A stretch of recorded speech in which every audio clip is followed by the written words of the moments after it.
Hoy, en Deporte B tendremos el resumen de la semana pasada en el deporte.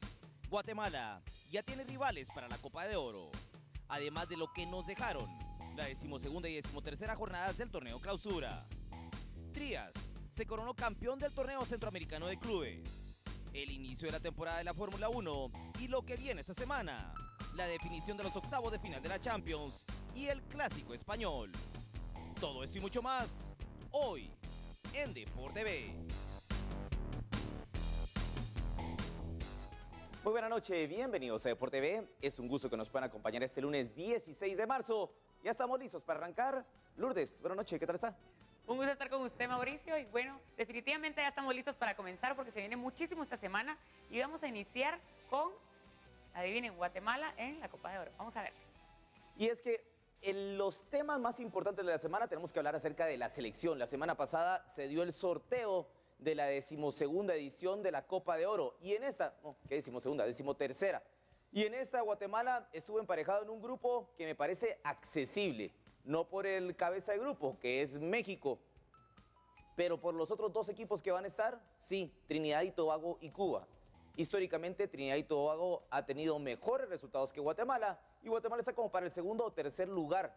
Con eso podría clasificar a la siguiente fase. Si queda segundo, por supuesto lo haría, y si queda tercero, tiene las posibilidades, porque dos de los terceros lugares, son 3 grupos, estarían avanzando a los cuartos de final. Los otros grupos están conformados de la siguiente manera. Estados Unidos tiene a Panamá, Haití y probablemente a Honduras. Honduras todavía no ha terminado y no ha jugado su repechaje contra Guyana. Y en el grupo de Costa Rica me parece el más parejo de todos. Costa Rica, Canadá, Jamaica y El Salvador. Lo vuelvo a decir, creo que Guatemala está en un grupo accesible y puede clasificar a los cuartos de final del certamen. No sé si tenemos alguna pregunta de selección. Entre México, Trinidad y Tobago y Cuba, ¿usted quién ve como más fuerte para pelear con Guatemala? Bueno, México es el más fuerte del grupo y ni siquiera como para pelear con Guatemala, es Trinidad y Tobago el que pelearía con Guatemala lo más probable. Cuba tiene muchos problemas siempre con sus seleccionados cuando es Copa de Oro, porque muchos defectan y se quedan en Estados Unidos. Incluso un certamen prácticamente no lo pudieron terminar porque ya tenían 11 jugadores nada más y no podían hacer cambios. Pero sí, son Guatemala y Trinidad y Tobago detrás de México. México es el gran favorito del grupo C, pero yo sí creo que Guatemala puede avanzar a los cuartos de final y ahí depende con quién les toque, porque el segundo del grupo C le tocaría contra el segundo del grupo B, que puede ser cualquiera, en realidad. Costa Rica, Canadá, Jamaica, El Salvador me parece que el más débil de ellos 4. Pero, y en esta, por cierto, el gol de José Manuel Contreras contra El Salvador cuando se les ganó 1-0 en esa Copa de Oro. Vamos a pasar con algo más. Vamos a hablar acerca del fútbol nacional, lo que nos dejaron las jornadas 12 y 13. La del 12 se disputó el miércoles de la semana pasada y la 13 este pasado fin de semana. Hubo varios marcajes dudosos, pero el que pudo haber cambiado más la historia de un partido. Terminaron 1-0 en Quetzaltenango, victoria de Shela. Sí le pega en la mano a Benítez, pero recuerden, es la intencionalidad lo que se marca. ¿Hay intención? A mí me parece que no. La pelota no va a la portería. Para mí no era penal, pero se pudo haber marcado y al final de cuentas se hizo y ganó Shela 1-0. Los cremas siguen en la primera posición, pero uno de los equipos que se ha acercado más es Municipal. 2 victorias en las últimas 2 fechas y lo hicieron con victorias contra los Halcones de la Mesía. El miércoles de la semana pasada, con gol de Cristian Jiménez, aquí lo van a observar luego del tiro libre de Jaime Alas, y luego la victoria de 4-2 sobre la Antigua. Para muchos aficionados de Municipal, el hecho que haya llegado a Enzo Trocero para esta temporada es la gran razón de cambio. Eso es lo que creen algunos, porque con él ganaron el pentacampeonato.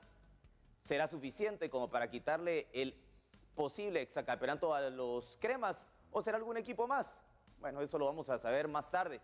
Lo cierto es que me parecen todavía cremas y rojos en ese orden los más probables, los grandes favoritos para llevarse este título del Clausura 2015.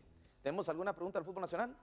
Bueno, acerca del fútbol nacional nos mencionan ¿usted por qué considera que se llenaban antes más los estadios que ahora? Porque ahora menciona Julio Aragón que él solo ve aproximadamente la participación de 150 visitas. Bueno, por lo regular, cuando son partidos ahora de liga, llegan un promedio de 1.500 aficionados, entre 1.200 y 1.500 aficionados, que no es una buena entrada. Pero la gran razón me parece que es la violencia, no solamente adentro de los estadios, alrededor. Se ha quitado bastante con el hecho que ya no puedan entrar aficionados de equipos distintos y sobre todo supuestamente que no puedan entrar porras organizadas. Han seguido entrando porras organizadas, han seguido colocando mantas, así como lo hicieron en el Estadio Revolución contra Paco Melgar en el partido del pasado fin de semana, el de ayer, de la Universidad contra Petapa, y eso es lamentable. Pero mientras que haya menos violencia en los estadios o a sus alrededores, va a llegar más gente. El gran problema es que, como también nos dimos cuenta la semana pasada, y no fue exclusivamente en el deporte, sino que fue en Guatemala en general, con la muerte de 3 periodistas en Mazatenango y con numerosas personas, como ocurre todos los días, desafortunadamente en Guatemala, la violencia en nuestro país no tiene fin. Y mientras que esta siga, ¿quiénes van a querer salir de sus casas? ¿Quiénes van a querer poner su vida en peligro como para ir a ver un partido de fútbol? Creo Pero que es lamentable. Para mí es la violencia. Básicamente, exacto, Sí, la violencia, porque no colaboran, entonces no hacen de esto un lugar agradable para muchos asistir. Sí. Por otro lado, Luis Maldonado nos pregunta por qué creen que a Suchitepeques se le complica mucho jugar contra los Cremas y ha perdido los últimos 2 partidos por goleadas. Bueno, a casi todos los equipos se les complica jugar con Comunicaciones. Por algo son los pentacampeones, han ganado los últimos 5 títulos de manera consecutiva. Y me imagino que lo dicen porque entre semana perdieron 7-1 y luego ganaron 5-0 en su siguiente partido. Y vamos a ver las anotaciones de Emiliano López, porque era el siguiente tema del cual íbamos a hablar, del fútbol nacional. Que las 4 anotaciones de Emiliano López le ayudaron a él específicamente a llegar a 12 goles en el torneo y a superar a Rolando Blackburn por 3 tantos. Emiliano López ha tenido un gran torneo, pero Suchi no tiene un mejor equipo que Comunicaciones. Y esa es la razón por la que se les complica. No son mejores que los Cremas.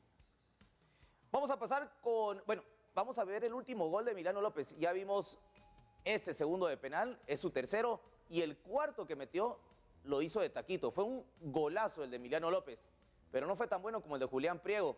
Aquí vamos a ver el 5-0 de Suchi contra Marquense en el partido del sábado por la noche. Ahí está el centro de Pablo Barros y ahí está el taquito. Golón de Emiliano López. La cosa es que no me parece que haya sido mejor que esta anotación de Julián Priego. Ahí la vamos a observar, el gol de la jornada. La U contra Petapa. Este era el 2-0 para la Universidad de San Carlos, que terminó empatando a 2 contra Petapa, a pesar de haber estado jugando como local. Una vez más, la repetición del gol de Priego para todos.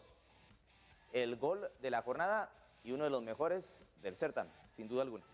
Vamos a pasar con más de lo que nos dejó la semana pasada en el deporte. Otro tema a tratar es el baloncesto femenino. Trías tuvo un certamen en el cual no perdió ni un solo partido contra los campeones de El Salvador, Nicaragua y México. 2 veces se enfrentaron a las mexicanas, las derrotaron en las 2 ocasiones.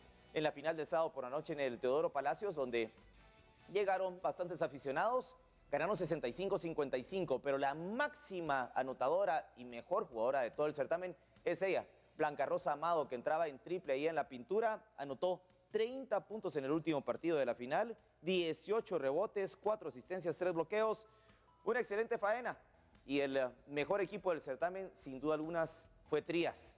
Vamos a hablar acerca de uno de los grandes deportistas, no solamente de la semana pasada, ni del 2015, de esta década y del bádminton de todos los tiempos. El mejor bádmintonista de todos los tiempos de Guatemala es Kevin Cordón.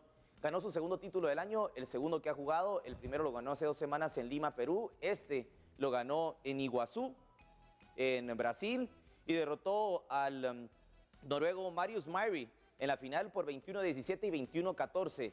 Ya se mete entre los 60 mejores del mundo nuevamente Kevin Cordón. Ya está recuperando el nivel que había tenido antes de la lesión del 2013, que lo había dejado apartado de las duelas por casi un año. Pero Kevin Cordón, como lo mencionábamos el año pasado con Francisco, nos había parecido el mejor deportista del 2014 para Guatemala.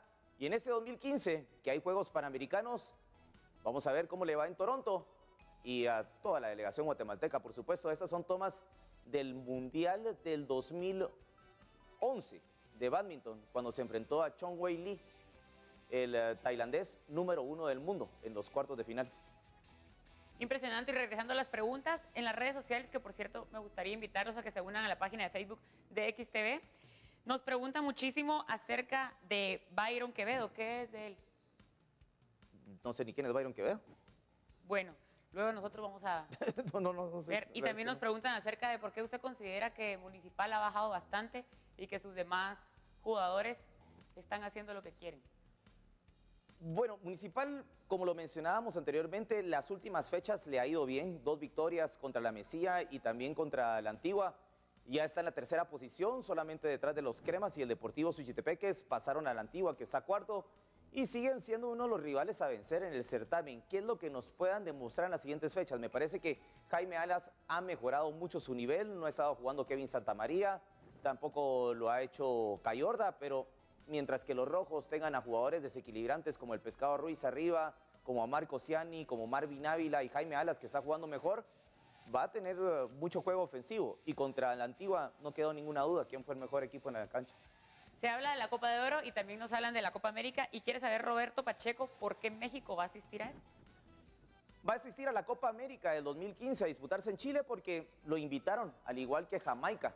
Entonces, las 2 selecciones de la CONCACAF que van a ir, Jamaica y México, son invitados para esta edición, mientras que la del próximo año, la del 2016, va a ser la Copa del Centenario, a disputarse en Estados Unidos, y esa sí va a ser por clasificación en la Copa de Oro para algunos. En la UNCAF clasificó Costa Rica porque le ganó la final a Guatemala. Solamente el campeón de Centroamérica, el campeón del Caribe, que es Jamaica, y los 2 que son de Estados Unidos y México ya tienen sus puestos asegurados.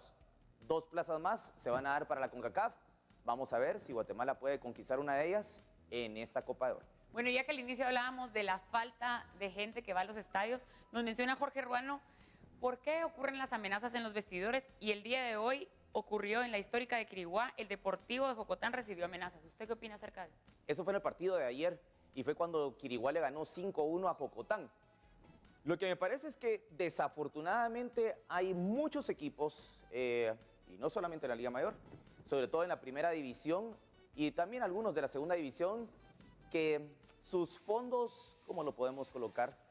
Sus fondos vienen de un lado muy oscuro y muy dudoso. Entonces, personas que ingresan a los estadios en Jocotán, en Quiriguá, en Heredia, en algunos lugares de Petén, en Sayaxché, son de muy dudosa reputación. Entonces, esa es la razón por la que pueden llegar a amenazar y llegan muchas personas armadas a los estadios.